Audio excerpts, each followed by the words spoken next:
If you live in Buchanan, you may be wondering where your water bill is. The city says it sent out about 2,000 bills last Monday, like it always does at the beginning of the month, but then somewhere in the mix, they disappeared. WSBT's Chang joins us. Annie, the bills eventually showed up at the Niles post office this past weekend. That's right, Jennifer. No one knows what happened to them for that week in between, though. Now, usually the bills go from the Buchanan post office to a processing facility in either Kalamazoo or Grand Rapids. Then they're sent to the Niles post office. And what's even more bizarre is that this isn't the first time the bills have run off somewhere. The last time this happened, those 2,000 water bills ended up in a different state.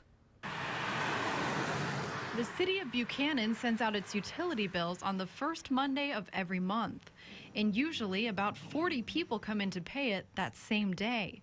So when no one had shown up by Wednesday, city manager Bill Marks got worried. We knew something was amiss and we better start checking. And so, got to the point where we were out of that.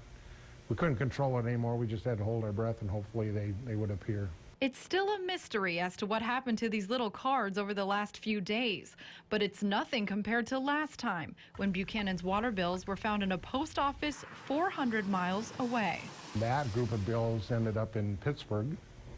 It's like luggage in an airport, but so this time we started making some phone calls. We called Pittsburgh to see if our bills showed up there again. Mark says the bills were delivered yesterday and today, but Lisa Blevins still hasn't gotten hers. In past, it's normally around the first of the month. The bills are still due at the end of the month, same as always. So she still has 3 weeks to cut a check before having to pay a late fee.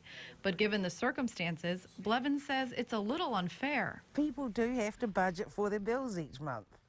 And so I'm not actually sure how much it is. It cost the city $600 in postage to send these out.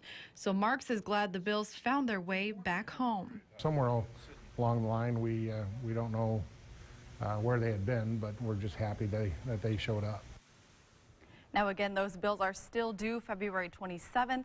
After that, a 10% late fee is added. Now the city does offer automatic bill pay in case the bills ever disappear again. Now, as for the bills going to Pittsburgh, the city still has no clue how it happened.